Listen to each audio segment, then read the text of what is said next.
Move! You're holding everyone up! The flight attendant's hand cracked across the pregnant black woman's cheek, gasps rippling through the cabin. She steadied herself, one hand on her belly, the other gripping her boarding pass. No one knew her husband owned the airline and that this slap would ground the plane before it left the gate. On a sold-out transatlantic flight from New York to London, a senior flight attendant with a flawless record makes a fatal miscalculation. She sees a pregnant black woman in first class, not as a premium passenger, but as a problem to be managed. Fueled by prejudice and the stress of a long day, she commits an act of shocking aggression, a sharp, stinging slap that echoes through the silent cabin. But what she doesn't know is that the woman she just assaulted isn't just another passenger. She's the wife of the man who signs her paychecks, the man who built the entire airline from a single plane.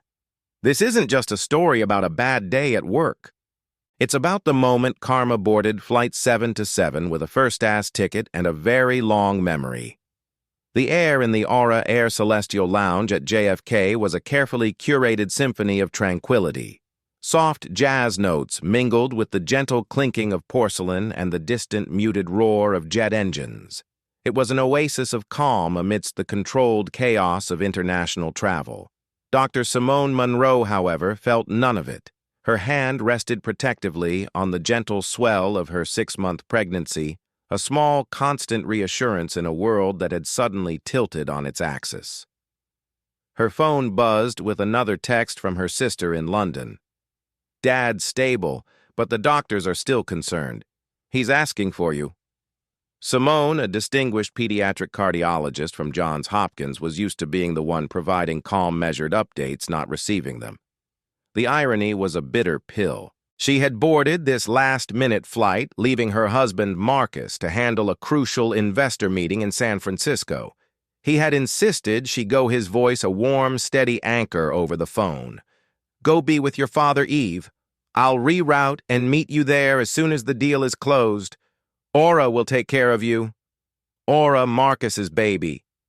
He had built it from a scrappy charter service into a boutique luxury airline renowned for its service.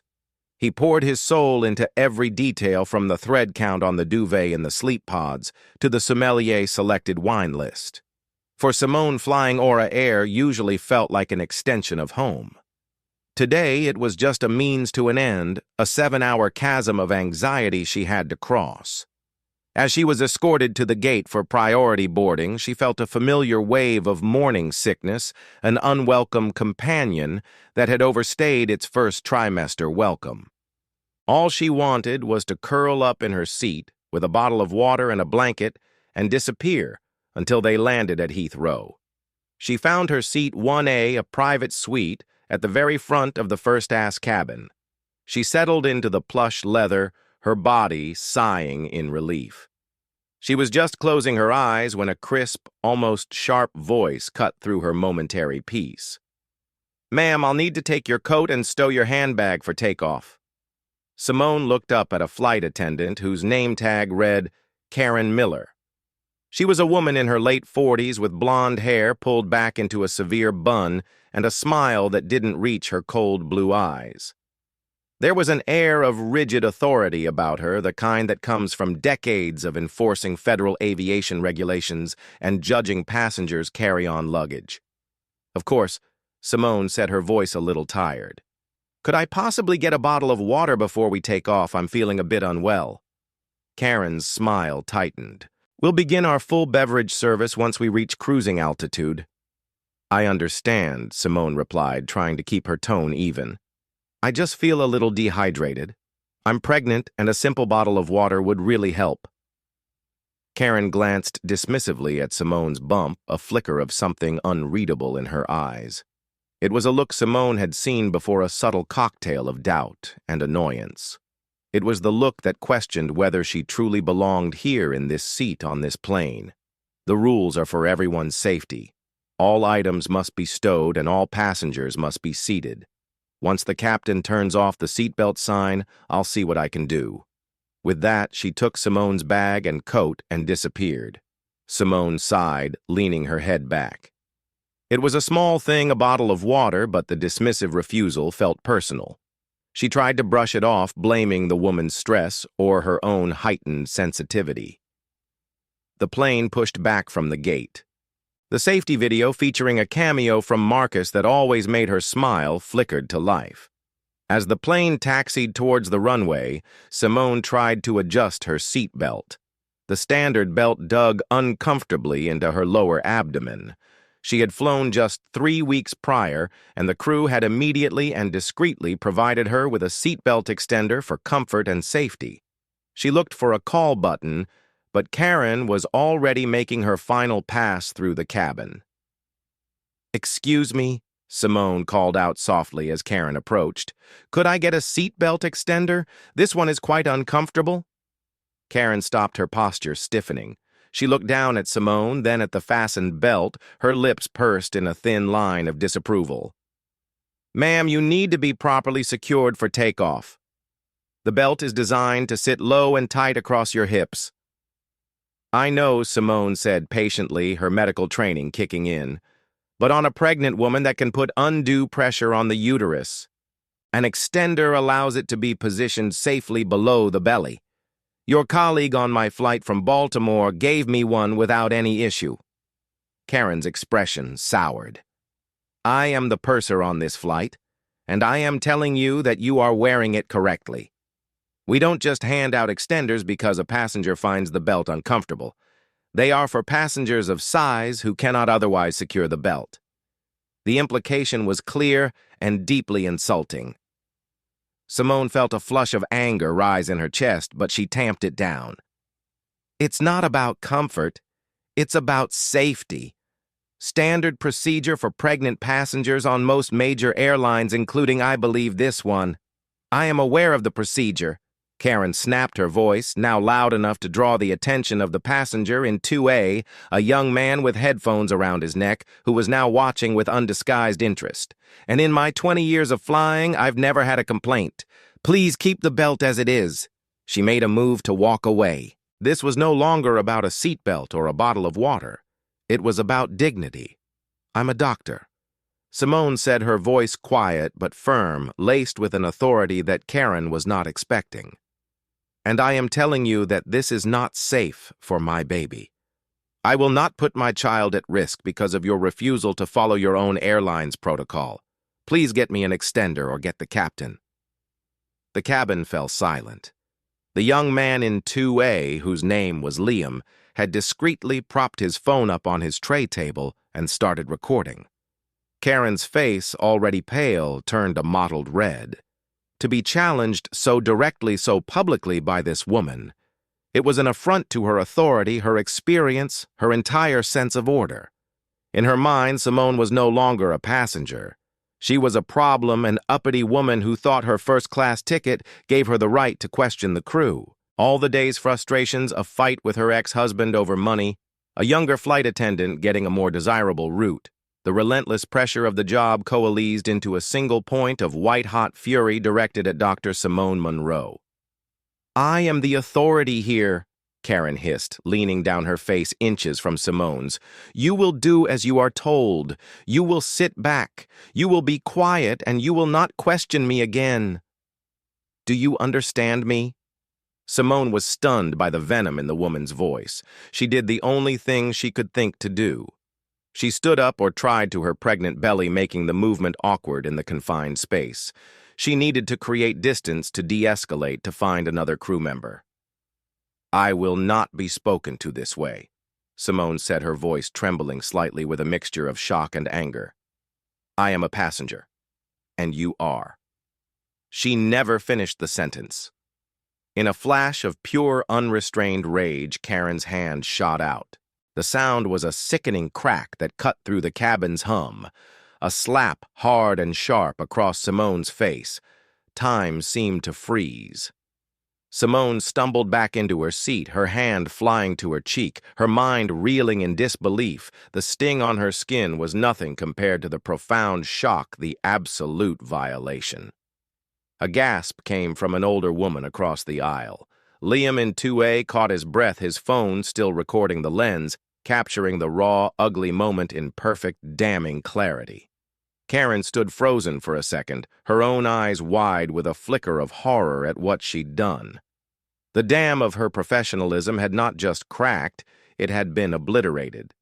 But just as quickly, the horror was replaced by a defiant, defensive glare. Simone's world narrowed to the throbbing on her cheek and the face of the woman who had put it there. The anxiety about her father, the nausea, the stress of the trip. It all vanished, replaced by a cold, terrifying calm. The wife of Marcus Thorne had just been assaulted on an Aura air flight, and Karen Miller had no idea of the world of consequences she had just unleashed upon herself. The slap's echo faded, but the silence it left behind was heavy and suffocating. Every eye in the first-ass cabin was fixed on the tableau. Simone cradling her cheek in stunned disbelief, and Karen standing rigid, her chest heaving as adrenaline wared with the dawning horror of her actions. A junior flight attendant, a young woman named Chloe with wide, frightened eyes, rushed forward from the galley. "Karen, what happened?" Karen shot her a venomous look. This passenger became aggressive and unfastened her seatbelt during taxi. She was a threat. The lie was blatant, a desperate scramble to reframe reality. But Liam in seat 2A wasn't having it. He lowered his phone, his face pale with shock. A threat? She asked for a seatbelt extender. "You screamed in her face and you hit her. I got the whole thing on video." Karen's head whipped toward him, her eyes wild. "You are not permitted to film the crew. That is a federal offense.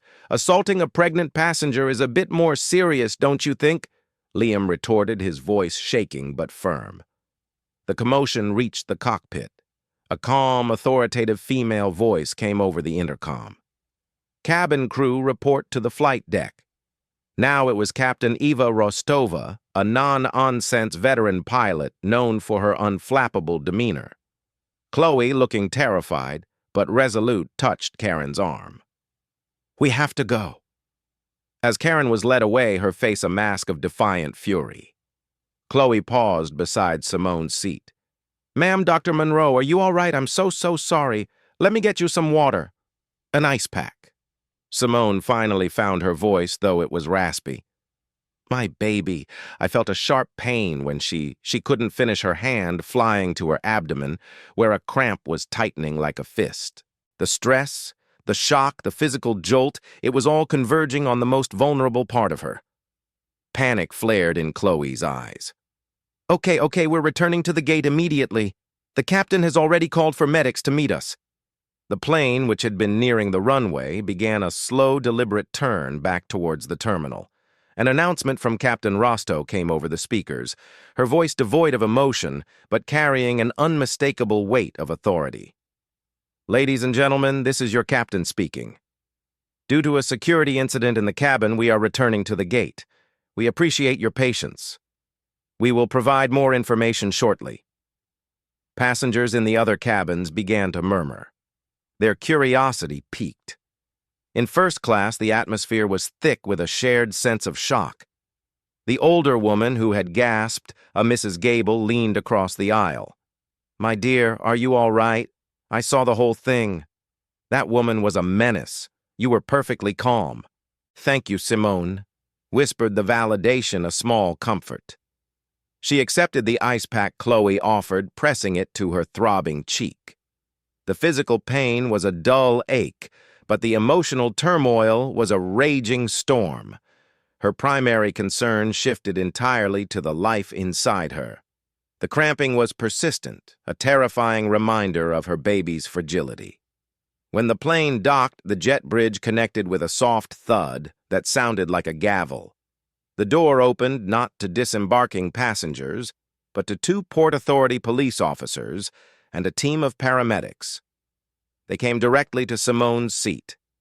Karen Miller was escorted off the plane. First, her face stony, refusing to make eye contact with anyone.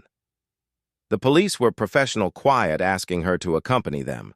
The paramedics were gentle and efficient, checking Simone's vitals and listening to her description of the cramping.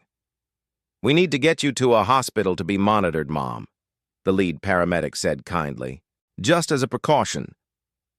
As they helped her to her feet, a representative from Aura's ground staff, a man in a crisp suit named David, approached her.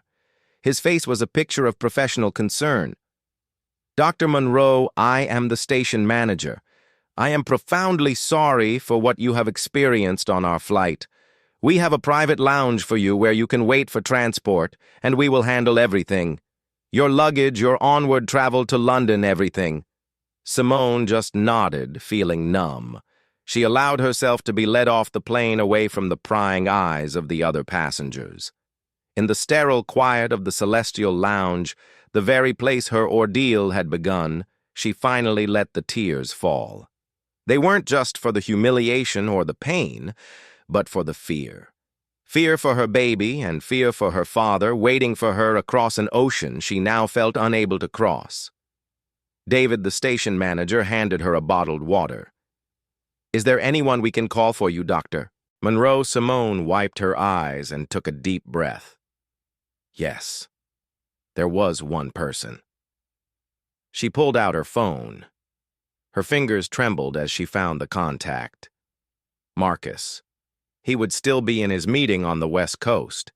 It was 3 hours earlier there. She shouldn't bother him, but the promise he'd made, "Aura Air will take care of you," echoed in her head with a crushing irony. She needed him. She hit dial. It rang twice before he picked up. "Eve, is everything okay? Did you land already?" His voice was clear and strong, the sound of home. And then she broke. A sob escaped her roar and uncontrolled. "Marcus." The shift in his tone was immediate. The easygoing husband was gone, replaced by the razor-sharp focus of a CEO sensing a crisis. "Simone, what is it? What happened? Are you okay? Is the baby okay?" Through her tears, she recounted the story. The dismissiveness, the argument over the seat belt, the condescending tone, and then the unthinkable, the slap. She told him about the cramping and the paramedics. On the other end of the line, 3,000 mem away in a glass-walled boardroom in San Francisco, Marcus Thorne went completely still. The investors across the table watched as every ounce of warmth drained from his face, replaced by an expression of such cold, controlled fury that it seemed to lower the temperature of the room. He held up a hand, a silent command for mutants, and turned his back to them. His voice, when he spoke to Simone, was terrifyingly soft. "What was her name? Eve." "Karen." Simone whispered. "Karen Miller. Okay, baby. Listen to me. You are safe now. Let the medics take you to the hospital. Get checked out. That is your only priority. Do not worry about your father. Do not worry about your luggage. Do not worry about a thing. I am handling it. But the meeting is over." He said, his voice flat and hard as granite. "I'm on my way. I love you." He hung up. He turned back to the stunned investors. "Gentlemen, I apologize. A severe family emergency has arisen. We will have to postpone."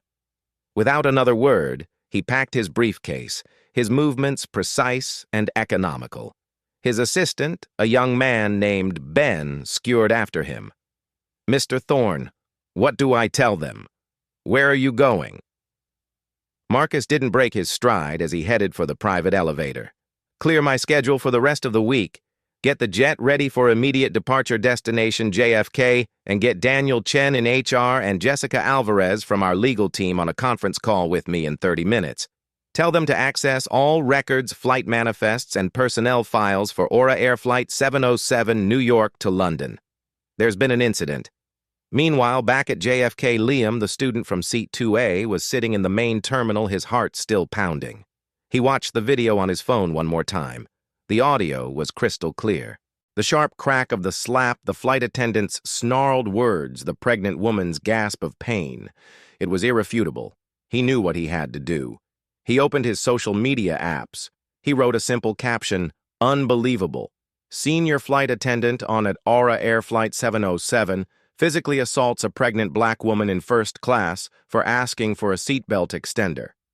Share this. This can't be swept under the rug."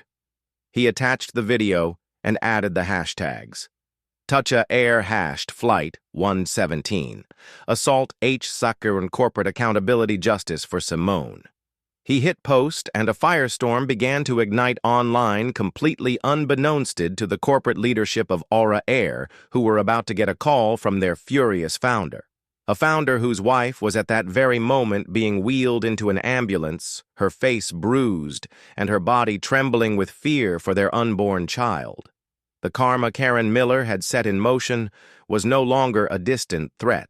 It was a private jet thundering across the country at $600 map, carrying the one man she should never ever have crossed. Aura's global headquarters in Austin, Texas, was a testament to Marcus Thorne's vision. The sleek glass tower hummed with a quiet, confident energy, a place where ambition was the currency and innovation was the mandate. On this particular Tuesday afternoon, the 34th floor was buzzing with the triumphant afterglow of the San Francisco deal Marcus was meant to be closing. VPs were patting each other on the back, and the stock price was climbing. It was a mood of celebration. But on the other side of the floor, in the firewalled offices of human resources and legal, a different kind of energy was gathering. A dark, anxious pressure was building a rumor that had snaked its way from the operations team at JFK. An incident, a flight returned to gate a first-class passenger. It was still just whispers, but it was enough to curdle the celebratory mood for anyone who heard them. Daniel Chen, the impeccably tailored vice president of human resources, felt that curdling in the pit of his stomach. He stared at the email summons that had just landed in his inbox, its subject line stark and demanding. Urgent conference call, M. Thorne. A direct call from the founder during the final hours of a landmark deal was unprecedented. It was a 5-alarm fire bell. He immediately picked up his phone and dialed the extension for Jessica Alvarez, the airline's general counsel, whose office was one floor above. "Jess, you get the summons?" he asked without preamble. "Just did." Her voice came back already sharp and alert. The easygoing lawyer he joked with at company mixers gone replaced by the formidable litigator who had saved the airline millions. "My gut says this has nothing to do with the San Francisco deal. The subject line mentioned Flight 777. I'm pulling the preliminary reports as we speak." On their respective computer screens, the files appeared. The first was the official report from Captain Ava Rostova, a pilot known for her stoicism. It was dry, professional, and full of carefully chosen FAA-compliant language.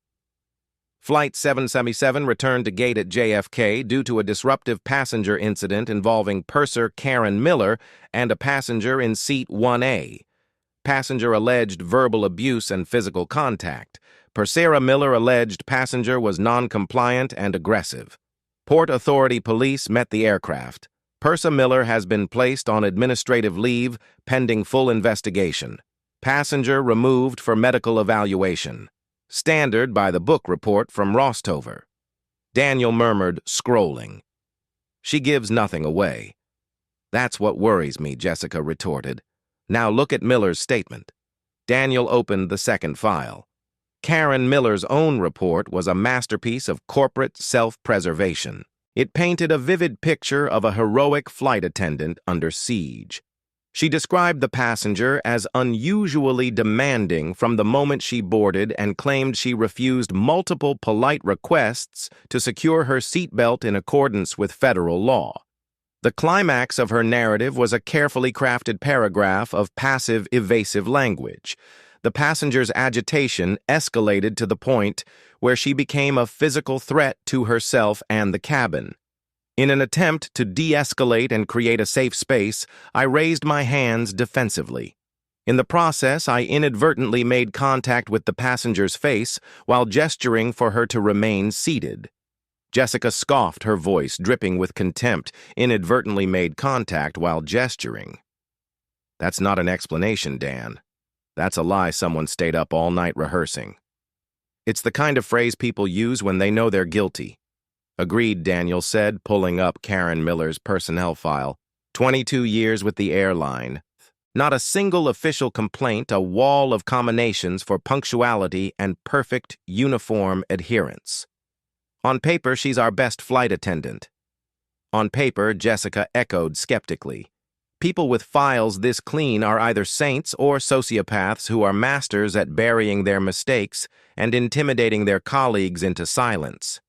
My money is on the latter. Who was the passenger? Daniel scrolled through the flight manifest. Seat 1A. A Dr. Simone Monroe. Last-minute booking full fare class. One-way ticket to London. No frequent flyer history with us under that name. Before they could theorize further, their dedicated conference line chimed with the three-tone signal reserved for the executive channel. The caller ID was Stark M. Thorne. They both straightened in their chairs, the air in their offices suddenly feeling thin and charged. Daniel, Jessica, thank you for joining. Marcus's voice filled the speaker. There was no warmth, no pleasantry. It was a voice stripped of all emotion save for a chilling, compressed fury. It was the sound of a controlled explosion. I want a full, unredacted report on the incident involving purser Karen Miller on Flight 777 at JFK today. I want every statement, every witness name, and a copy of the purser's complete employment history on my desk before my plane touches down in New York. Of course, Marcus Daniel began trying to keep his voice level. We have the initial reports now. It appears there was a significant dispute over cabin safety procedures. It was not a dispute. Marcus cut him off, his voice dropping an octave into a register of pure menace. It was an assault. Your purser, your 22-year veteran, slapped a pregnant passenger across the face. The words landed like a physical blow. Daniel Chen felt the blood drain from his face. Jessica let out a short, sharp breath. This was a nightmare, a full-blown company-killing nightmare. The passenger in seat 1A. Marcus continued, his voice, now dangerously, terrifyingly quiet, is Dr. Simone Monroe. I'm going to need you both to use the full extent of your professional discretion and intelligence to understand the gravity of this situation when I tell you that Dr. Monroe is my wife. For a full 10 seconds, there was absolute silence on the line, broken only by the sound of Daniel Chen's own heart pounding in his ears. Simone Monroe. Simone Thorne. Of course, she used her professional name, the owner's wife pregnant, assaulted by their own senior staff on their own flagship aircraft. The floor seemed to drop out from beneath Daniel's chair. He saw his career, his pension, and the company's pristine reputation flashing before his eyes. Jessica, ever the lawyer, found her voice first a slight tremor, belying her professional composure. Marcus. My God, is the baby okay? She's at Lenox Hill Hospital. They are cautiously optimistic, he said, and for a fleeting moment the voice of a terrified husband broke through the CEO's armor before being ruthlessly suppressed. Which is more than I can say for Ms. Miller's career or for our entire corporate culture if this is the kind of employee we have been rewarding for 2 decades. The steel returned to his voice harder than before. I want a surgical, merciless investigation. I don't want a cover-up. I want an excavation. I want you to dig until you hit bedrock. I want every passenger from that first-class cabin contacted personally by a senior manager tonight. Not an email, a phone call. Apologize and get on their unvarnished statements. I want the gate security footage, the lounge footage, and every scrap of internal video from that aircraft. I want Karen Miller's work wrote her for the last 5 years, her colleague reviews official and unofficial. Find out who she flew with. Find out who was afraid of her. I want to know who trained her, who promoted her, and who has been signing off on her perfect record. Am I clear? Crystal Jessica said, her fingers already flying across her keyboard, a flurry of emails dispatching her legal team. One more thing, Marcus added. Our PR team is about to walk into a hurricane. A video of the assault is going viral as we speak. Find it, analyze it, and then prepare a public statement. No excuses, no defensive corporate speak. I want us to get in front of this with the unvarnished truth. We will state the facts. An employee of Aura Air committed an act of violence against a passenger. We will announce her termination and a full transparent investigation, and we will apologize. We will beg for forgiveness. We own this. All of it. The call ended, leaving a deafening silence in its wake. Daniel, still reeling numbly, typed Nader Air into a social media search bar. The first result, already trending nationally, was a post from a user named Liam Carter 22. He clicked play. The quality was horrifically good. He saw Dr. Simone Monroe, a woman he now recognized from company holiday party photos. Her face a mask of dignified disbelief. He heard her calm, intelligent voice advocating for her own safety. And then he saw Karen Miller, her face twisted into a snarl of pure malice, leaning in her voice a venomous hiss. And then the slap, unmistakable, vicious, cruel. Daniel felt physically sick. The comment section was a roaring torrent of digital fury at Air. Fire her now, and I hope she gets sued into oblivion. Boycott Air as a flight attendant for another airline. This is horrifying. This is assault, period. That woman does not deserve her wings. Just saw this on CNN's breaking news feed. Your stock is going to tank at Aura Air. You guys are done. It was already a tsunami. News outlets were running with it. Their stock, just hours before the pride of the market, was now projected to open with a catastrophic drop. The San Francisco deal was forgotten. Meanwhile, at Lenox Hill Hospital, Simone lay in the quiet dimness of a private room. The terrifying cramps had subsided, and the steady, rhythmic thump-thump-thump of her baby's heartbeat on the fetal monitor was the only sound that mattered. Dr. Anna Sharma, the obstetrician, had been wonderfully reassuring. "Everything looks stable, Dr. Monroe," she'd said. "The baby is strong, but we want to keep you overnight. The most important thing now is rest and zero stress." Easy for her to say. Simone scrolled through the news on her phone and saw it. Her own face, a pixelated still from the video, blurred but recognizable under a blaring headline. Shocking video flight attendant assaults. Pregnant passenger on luxury airline. Reading the story, seeing the outrage from thousands of strangers was a bizarre, out-of-body experience.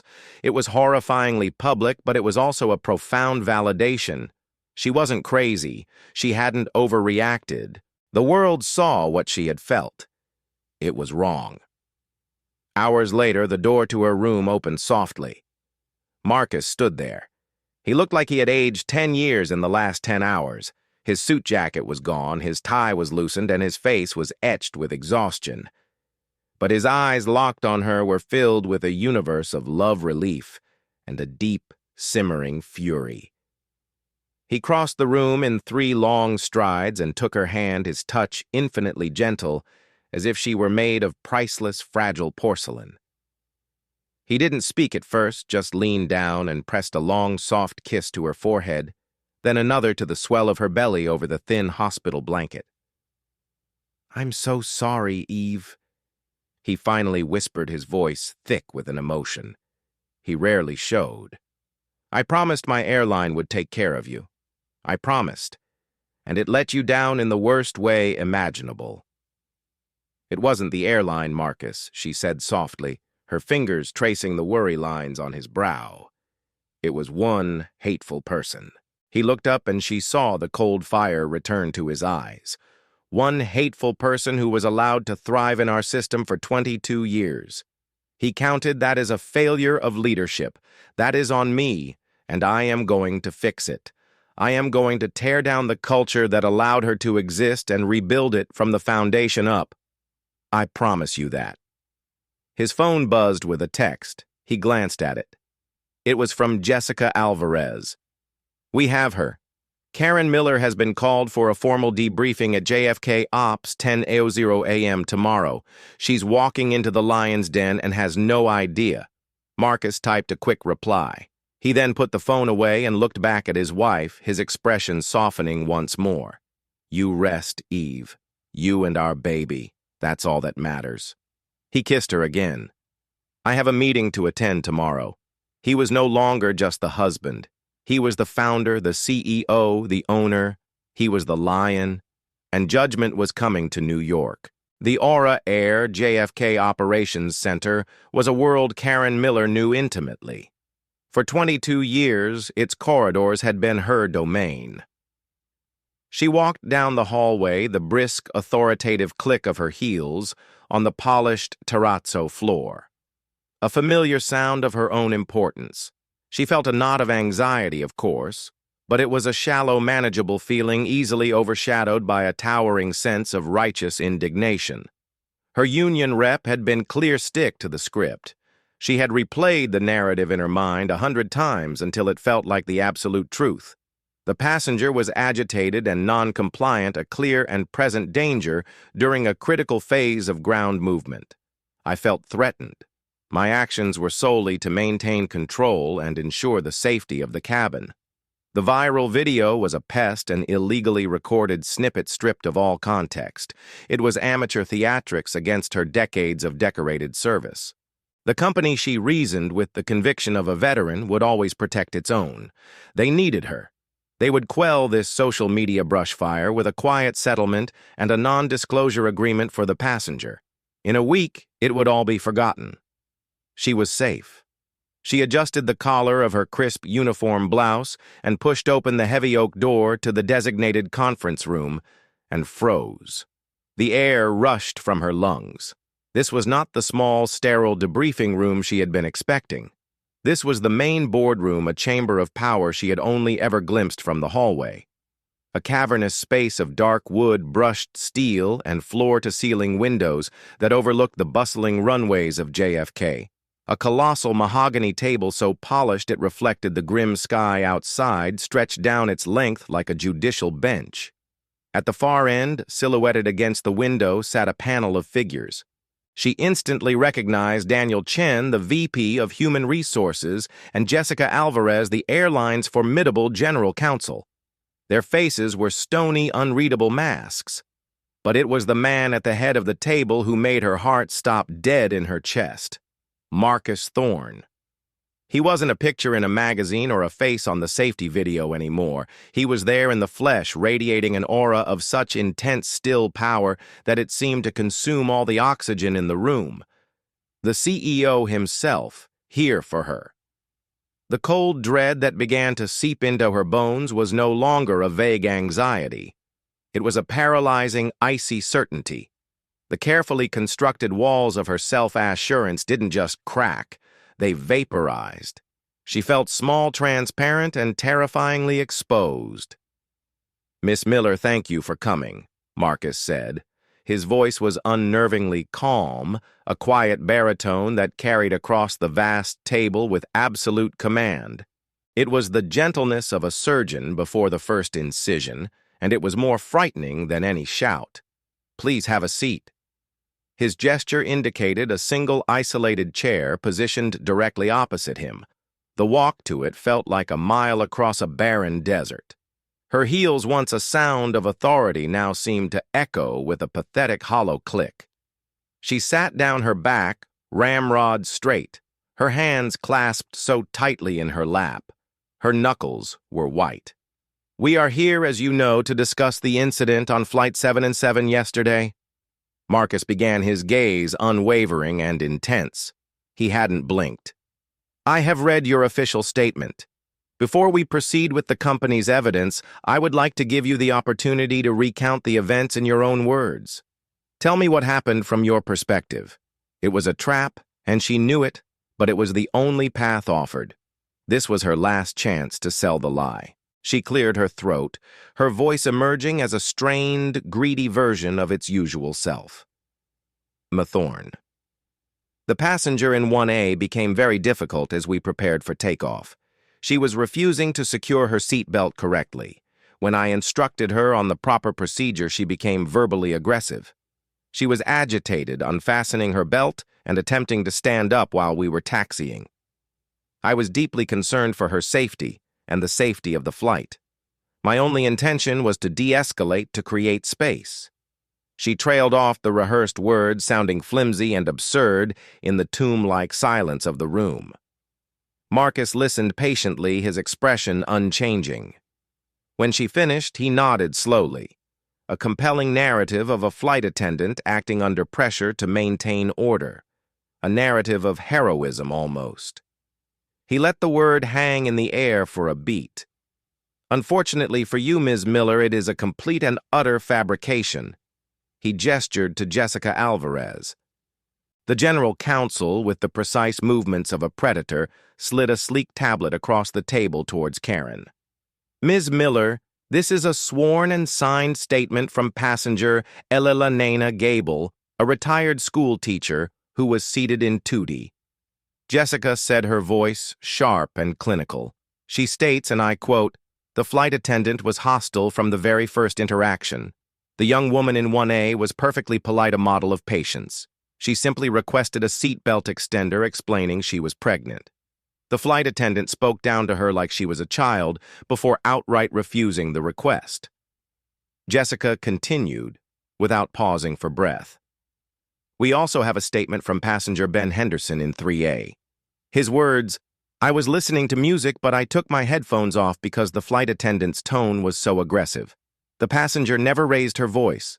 The flight attendant was the only one who was escalating the situation. We have 4 other similar statements from every passenger in the first-class cabin." Karen felt a flush of heat creep up her neck. They're mistaken. It was a confusing situation. Daniel Chen from HR spoke next, his voice carrying a tone of deep disappointment. "And this, Ms. Miller, is the maintenance and security log for the aircraft. As I'm sure you're aware, on some level, our premium first-class suites have forward and aft-facing security cameras. They are for the protection of our passengers' belongings and to provide a record in case of security incidents. They are activated during all on-ground movement.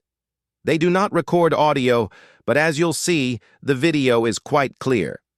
He tapped a second tablet, and a silent, grainy black-and-white video began to play. It was a cold, objective view from above. There was Simone, her movements calm. There was Karen leaning over her, jabbing a finger, her body language radiating aggression. There was Simone attempting to rise not in an attack, but in what was clearly a defensive posture. And then it was the swing of her own arm, the violent snap of Simone's head, irrefutable clinical damning.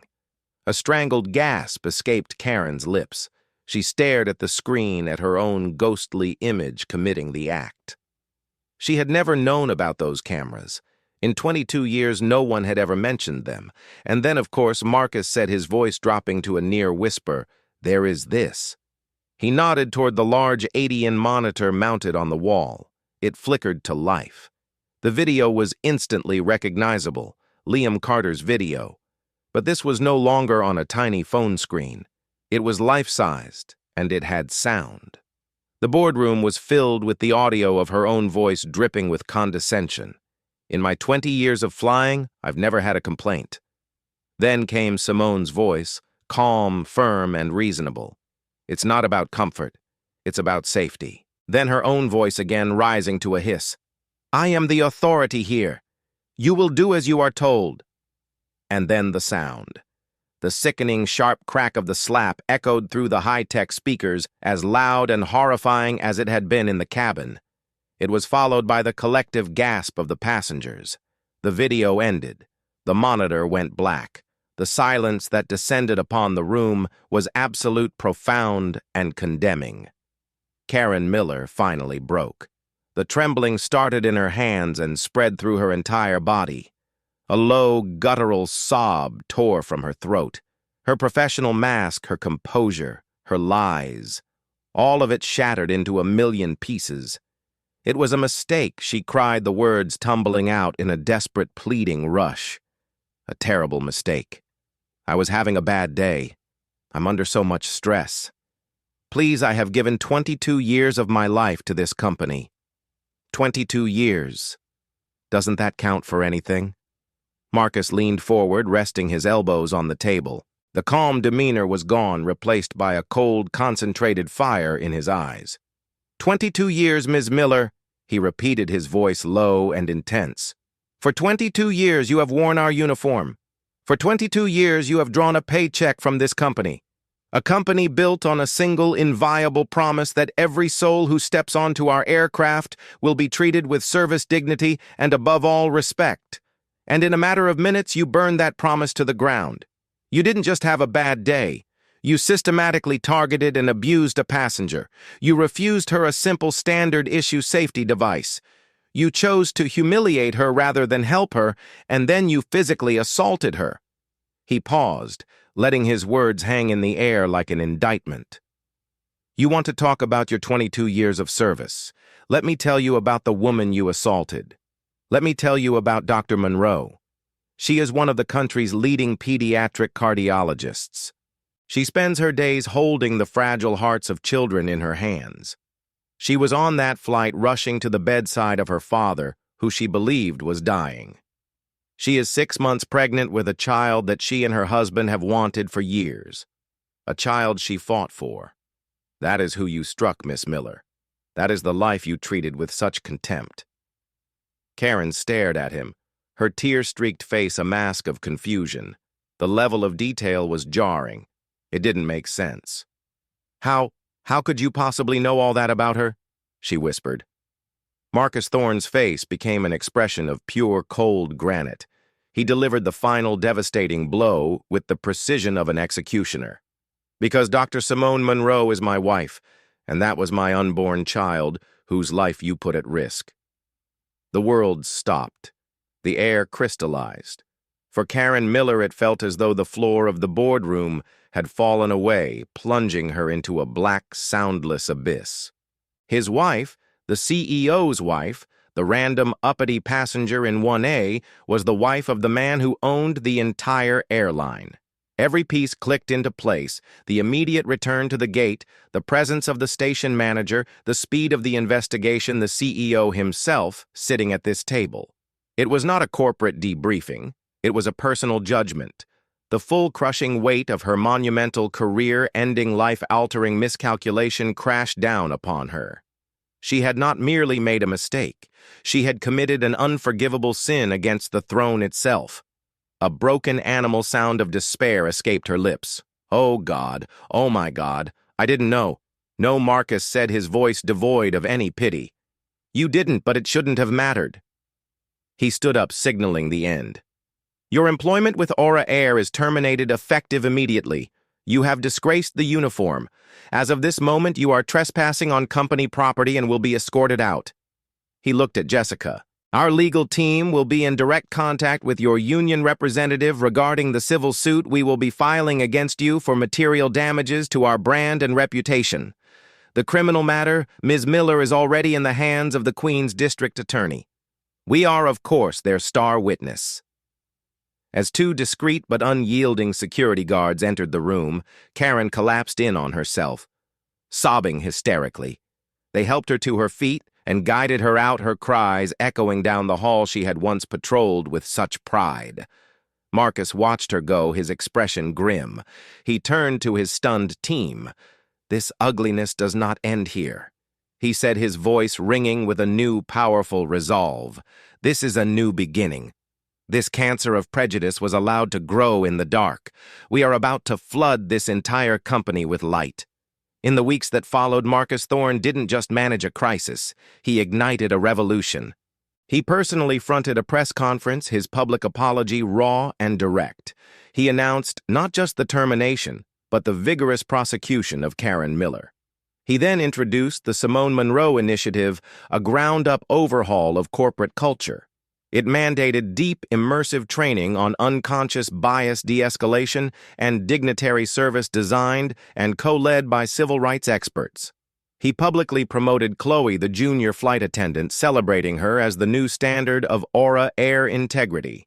He established the Liam Carter Journalistic Courage Scholarship at NYU, and most powerfully, at the initiative's launch, a healthy and radiant Simone stood beside him. What happened to me was born from prejudice, she stated, her voice steady and clear. But the response to it can be born from purpose. We cannot erase the ugly moments of our past, but we have a profound obligation to learn from them, to build a better, kinder future.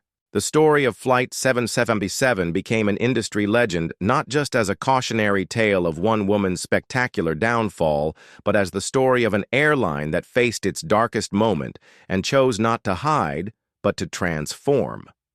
Aura Air became a leader not just in luxury, but in ethics. A legacy of accountability, rebirth, and respect forged in the fire of one hateful act and the unwavering conviction of a husband who turned a personal violation into a universal victory. The story of Karen Miller isn't just about a single catastrophic mistake.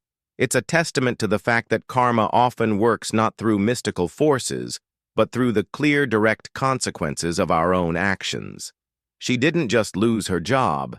She faced a public reckoning, legal penalties, and the irreversible shame of her prejudice being broadcast to the world. Her 22-year career was erased by 22 seconds of hate. But the true karma, the lasting impact, was not in her downfall, but in the positive change it created. Because of her actions, a multi-billion-dollar airline was forced to look in the mirror and become better. New training programs were born, brave employees were rewarded, and a new standard of accountability was set. It's a powerful reminder that while one person's cruelty can cause immense pain, the response to that cruelty can create ripples of positive change that extend far beyond the initial event. If this story of ultimate accountability and transformative justice resonated with you, please show your support by hitting the like button, sharing it with your friends, and subscribing to the channel. Your engagement helps us bring more compelling stories like this to light.